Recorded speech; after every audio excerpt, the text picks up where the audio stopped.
I would love to introduce to you someone.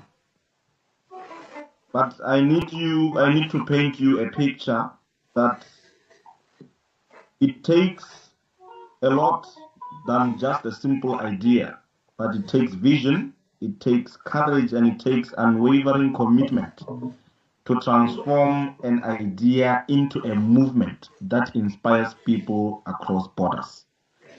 Our next speaker is such a leader, having also been a 2023 Forbes 30 under 30 lister. Through his foresight and dedication, the Universal Greening Organization has grown from a bold. Under his leadership, UGO has become more than an organization. As evidenced by our presence today, virtual presence, it has become a catalyst for nurturing the next generation of African leaders and environmental champions. His belief that Africa's greatest asset is its youth continues to shape invite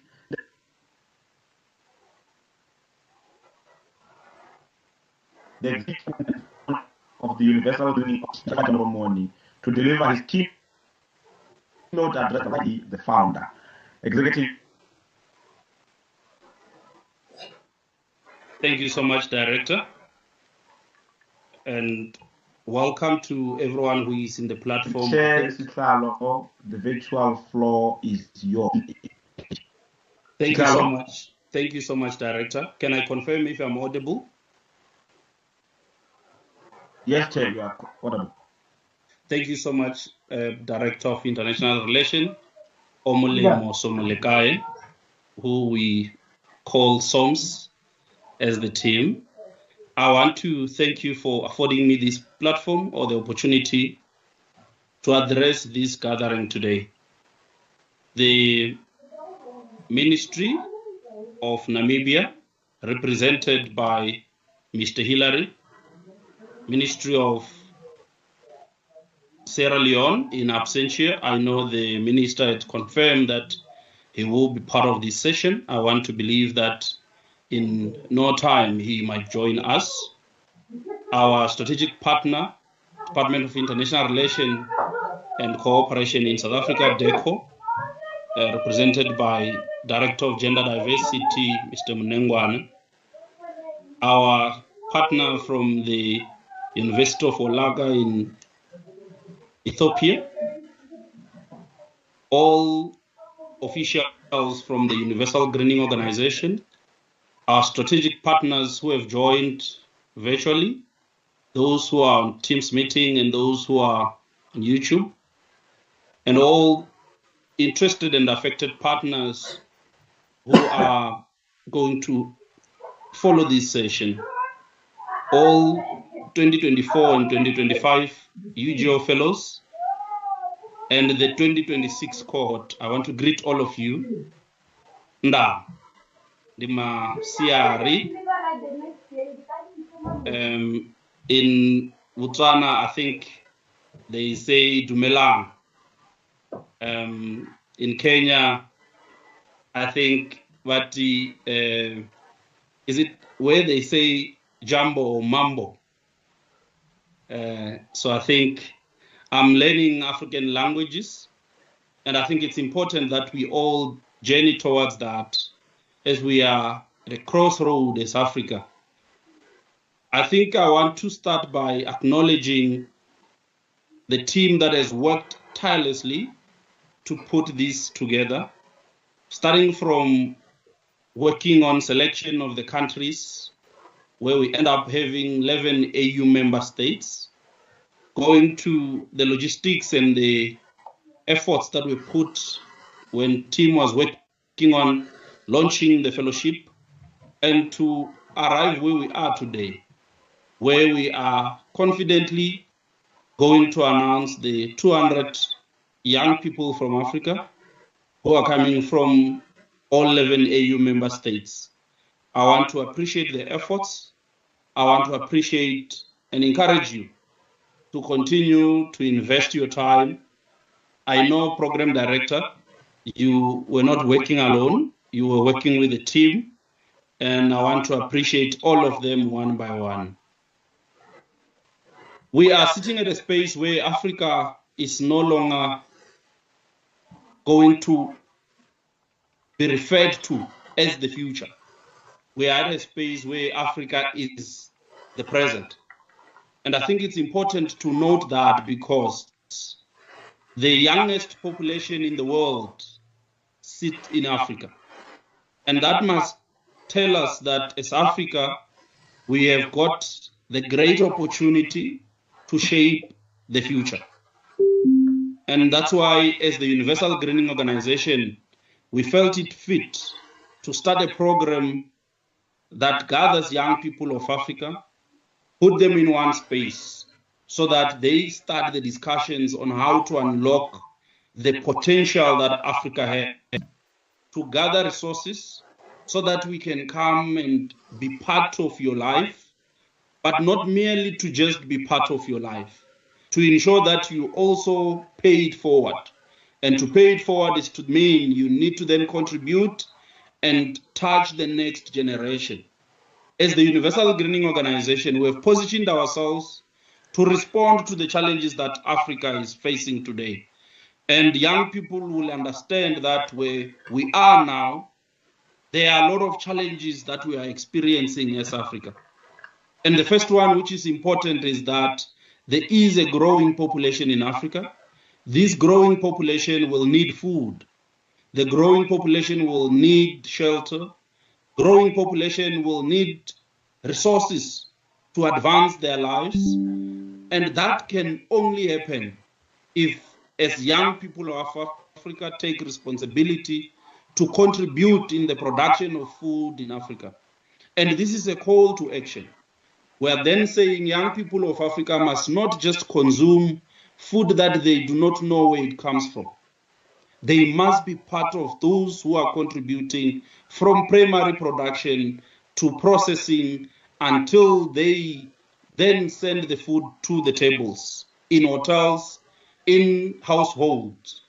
And that's the call that we want to bring forward to young people to say, as the Universal Greening Organization, particularly through the UGO Fellowship program, we are creating a platform where young people must come together, share experiences, learn from each other, but connect virtually and also connect in their diversity to create solutions that will address food security so that Africa do not go to continental and global platforms to beg for food. We need to be the ones who are able to feed our own communities. We need to be the ones who are able to feed our own countries and to feed our own continent and to feed the entire world. Because Africa, sitting where it is now, it has all the needed resources that can ensure that Africa sustain itself. And that's a call to action that we are saying to young people. You need to wake up. In all the countries, you need to wake up. And to wake up, you can only see that through your participation in programs that seeks to liberate Africa. The second challenge that Africa is experiencing, which is going to be disastrous if we do not come forward as young people and participate, is climate change. We cannot avoid climate change where we are now. But what is at the core is to understand the role that Africa is playing in exacerbating the scourge of climate change. We are all aware that Africa as is contributing less in climate change. And this is mainly because it's not heavily industrialized like the West. It's not the main producer of the greenhouse gases that we are suffering from today. But if we are to then go and analyze, you will realize that Africa is the most hit by this climate change, even when they are not the most producers of the greenhouse gases. But we cannot just sit and watch and say, because we are not the main polluters, we cannot do anything. We need to ensure that in Africa, we build systems, we build communities, we build institutions that are resistant, that are able to live and see the future. That will then allow us to live during the times of these climate-induced disasters. And it's a call to action for those young people who are currently studying courses that are related to climate change and global warming, to not just study to get the degree, but to study with the intention of being part of the solution. Because where we are now, we cannot be the ones who are just crying every day. We need to be the trusted generation that can be able to contribute to solutions that are not only going to address challenges in your household. We are not going to be the generation that just creates solutions that are not going to only focus on, or that are only going to solve problems in our communities. We need to be young people who understand that solutions that we create should be elevated, should be scaled to be presented in global platforms, where we can go to the United Nations and be able to provide a solution to a problem that the entire world is struggling with. And that's why you heard our CEO, when he was introducing the organization, he indicated that we intentionally and deliberately affiliated with the United Nations so that we can create platform for you as our fellows to go and participate in policy dialogues, to go and participate in engagements and sessions that are hosted at a global platform, so that you can then voice out your solution. Our platform is not created for those who want to be fed. Our platform is created for those who want to contribute meaningfully in shaping the Africa we want. The third solution or third problem that we are experiencing today, which is extremely bad, is youth unemployment. And youth unemployment is not only a South African issue, it's not only a Namibian issue, or Ghana, Zimbabwe, or Namibia. Youth unemployment is a global challenge. But what is causing youth unemployment at the core is because we do not have youth who are creating jobs. We have got young people who are looking for elders to create jobs for them. There is no generation that will invest their resources entirely for a generation that is not part of them. They always look for each other. They always care for each other. And that's what we need to do. We need to be a generation that care and take care of those that are in the same generation with us. If we are to talk about solutions in youth unemployment, those solutions must come entirely from the same generation. We are here now. You are studying in your universities. What do you seek to achieve after graduating? Do you want to go and queue in a line looking for an employment? Do you want to then say, I am going to start the program or a solution that will hire a whole lot of other young people who are in my generation, so that we can continuously and together, collectively, provide solutions that will help all of us? And that's the call to action. I'm challenging you as university students to say, as you are busy studying, getting good marks in class, what do you seek to achieve with that degree? What do you seek to achieve with your research? What do you seek to achieve as an academic?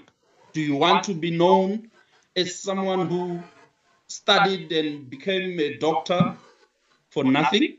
Or you want to be a doctor who is contributing to solving problems that are affecting his community or her community? Because we have got a lot of people who have studied today, who have got qualifications, masters, PhD, honors, but they are busy crying every single day. I'm not here to insult them, but I'm here to challenge you. You who are still in institutions of higher learning, to say you can change the trajectory, you can change the story, you can change the narrative. To say, from here, I am going to be a graduate who do not just get a degree, but a graduate who understand that I am empowered, I am skilled. The information that I have today must then be an asset that helps me to convert my situation, to convert my sister's situation, to convert my neighbor's situation into a better situation. and you can use the knowledge that you have. And that's why when I was just 20 years old, sitting in class, doing second year at the University of Venda, got to realize that it cannot just be that I sit every single day in class to just study about this environmental organization without doing anything. And that's where the Universal Greening Organization was started.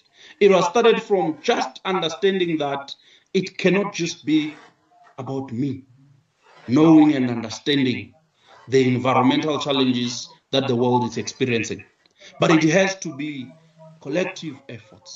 And we started the organization to then now take young people from universities, go to the communities. They need to experiment what they learn in class. We needed to convert the researches that we were doing into grassroots community development projects. And that's why today you are here. You are here because there were people who then said, in class, they are not just going to become students. They are going to become solutions. And the Universal Greening Organization was designed entirely for that. If we can have young people who are taking responsibilities, who are saying to themselves, I've got it in me to lead in my community. I've got it in me to lead in my country. I've got it in me to lead in Africa. I can actually lead in the entire world. That's the spirit we want. And that's why when you go to your classes, the first modules that you're going to learn is actually personal development.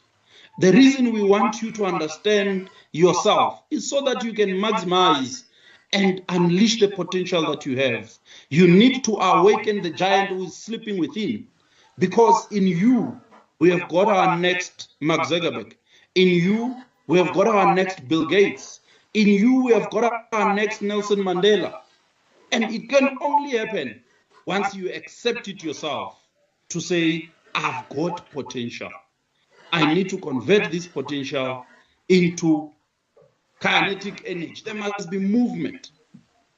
Because if your energy just sits in one place, what then is the use of living longer if your energy or your existence in life does not add any good for anyone? Maybe people like Tupac can be remembered today, even if they died at the age of 25, because they realize that they've got potential that they can share with the world. And that's why even today we still remember such people. And we are at the very same age of Tupac. And I'm saying to you as young people, we cannot wait no longer. We cannot be observers as Africa is perishing. We cannot afford to observe. In Kenya, you cannot afford to observe. In Botswana, you cannot afford to observe. Namibians, young people, cannot afford to observe. In Ethiopia, Sierra Leone, Burundi, young people, you should not position yourselves as observers. Cannot. We need to be young people who are active citizens in our own rights. We need to understand the position of our country. As young people from South Africa, what does the National Development Plan of South Africa say? What is your district development model plan? What are the plans of your local municipality? How do you review them? How do you see them impacting or changing lives? How do you see yourself contributing in that development plan of your municipality or your country? What does Vision 2063 say? Do we even know it? What is the vision of Africa? They are charting towards Vision 2063. What does it say about young people? What does it say about skills revolution? What does it say about resources that we have in Africa? You cannot shape that which you do not know. And I'm inviting you to be curious students who go and understand Africa from all areas. You cannot just be someone who is only concerned about your village. It can't be. Not at this era and time. We're at a space where Africa now is very connected digitally. Besides just that, there are a lot of things that are connecting us. We are marrying amongst each other. We are working with each other. We are studying with each other. Nature itself is bringing us together. And we must then take the advantage of the direction of the wind and sail towards where the wind is going. Where the wind is going now is a united Africa. Whether we like it or not, we cannot reverse that. We are at a position where Africa must be united. And that can only happen if this group here starts to work together collectively, collaboratively, to ensure that they create solutions that are not only addressing one particular place, but solutions that are addressing the entire continent. And the UGO Fellowship seeks to build an integrated Africa. An integrated Africa is looking at an Africa where you can drive from Cape to Cairo. You can drive from Dakar and go all the way to Addis Ababa. You need Africa where you can eat nuts that have been produced in Senegal, sitting in South Africa. But these nuts must be transported from Senegal to South Africa at no fee. And that's one biggest challenge that we need to take as young people, to say, how do we deal with trade issues where goods and services are able to move from one place in Africa to another without any extra fee that is imposed on those goods? If you are producing macadamia nuts in South Africa, for your macadamia nuts to get to Ghana, it should be an easy process. For you to move from Egypt or Nigeria to South Africa, it should be an easy process. But now, as we speak, I can tell you now, a lot of young people who want to come to South Africa, it becomes extremely difficult. And I can tell you, last year we had a very difficult challenge dealing with young people from Sierra Leone. We had paid their flights. They went to the airport. When they go to the airport, they were told to say, no, you cannot fly to South Africa. You need visas. And the process to acquire those visas, I can tell you, tedious process. So as young people, this generation, we need to question those things. We need to ask ourselves, why is it difficult to travel from Sierra Leone to South Africa than it's difficult to travel? Because someone is traveling from Sierra Leone to South Africa, they spend a lot of money before they even start to travel. Before they even go to the airport, they would have invested a lot of money in the processes to get the visa and all these documentations that they need to do. But someone who's traveling from Europe to South Africa, I can tell you it's very easy, very free. We can't just watch that as is happening. We are not the generation that must observe. We need to then question. And I think that's what I want to leave you with as I move to a closure. I want to challenge you guys to question everything. You need to question, who produced this food that I'm eating? You need to question, where is this medicine coming from? You need to question, who is building this curricula that I'm studying? You need to question, why is it very difficult for me to travel from South Africa to Ghana? Where are our mineral resources going as Africa? Where do we get water? You need to start questioning all those things. And sometimes you also need to start to question the intentions of your leadership. And you need to ask, why are they doing what they're doing? And that's where the journey of discovery starts. Journey of discovery starts from questioning. I invite all of you to journey with us. UGO Fellowship 2026 Cohort, 200 young people from 11 AU member states. It's going to be a quite experience, nice experience.